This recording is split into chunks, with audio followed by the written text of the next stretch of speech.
Peggy 16.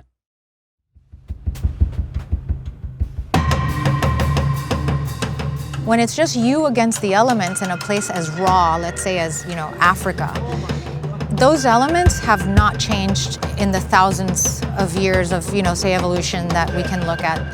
The same harsh climate, the wild animals, the diseases, all of those are exactly the same. Oh, come on! And now you're hurt also. So when you go out there, yeah, you better believe you better get tough.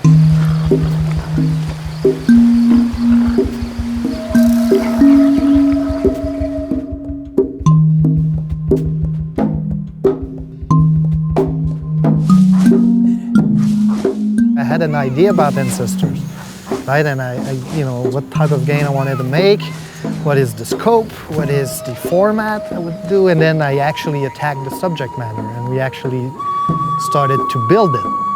And then another game arose. Yeah. And I tell myself and my team also, it's okay. It's okay. I say embrace that change, Yes. because that's how you do end up discovering something bigger and better. Yes, exactly. If you try to stay on the path that you were on, you miss everything else around. The beauty of game is all about the freedom of choices.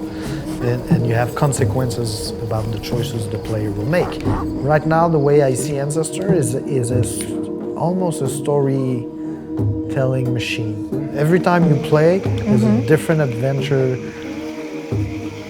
And what would be the thing needed to be a good explorer? You have the curiosity. Yeah.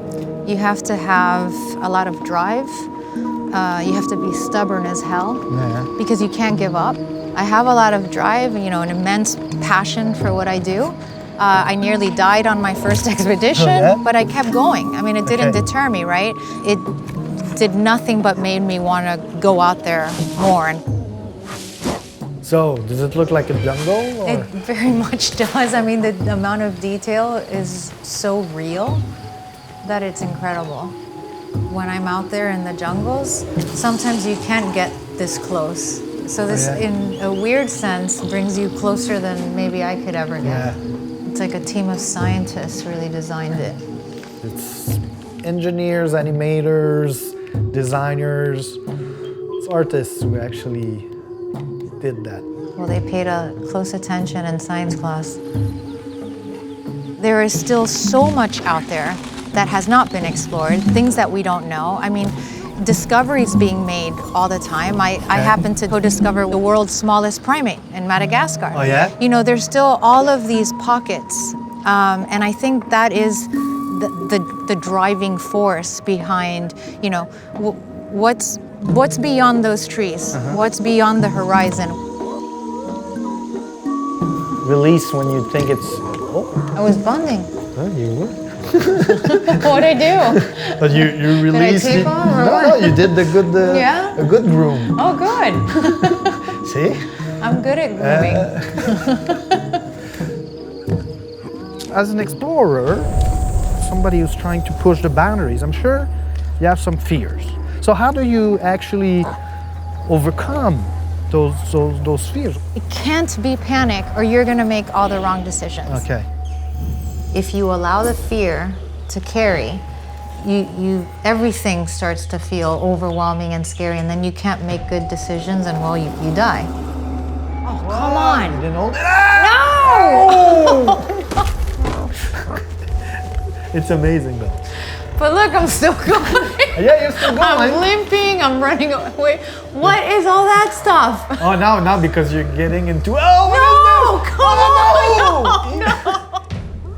What is the famous saying, feel the fear and do it anyway? Yeah. That's kind of how I live my life. There's an innate risk when you're exploring, and I think that it's calculated risk, and I know that I'm entering situations that are, dangerous and potentially deadly. You were in the easy level, and then you put me in the advanced level. I see what you're doing here. And then the rest, comes from experience, and that's the best teacher of all. Yes. No, I mean, the game is mind-blowing. I suddenly found myself really trying to survive. You know, which is something that I do for a living, but all of a sudden I'm on a couch sitting with a game controller and the same instincts are kicking in to stay alive. So it was very cool.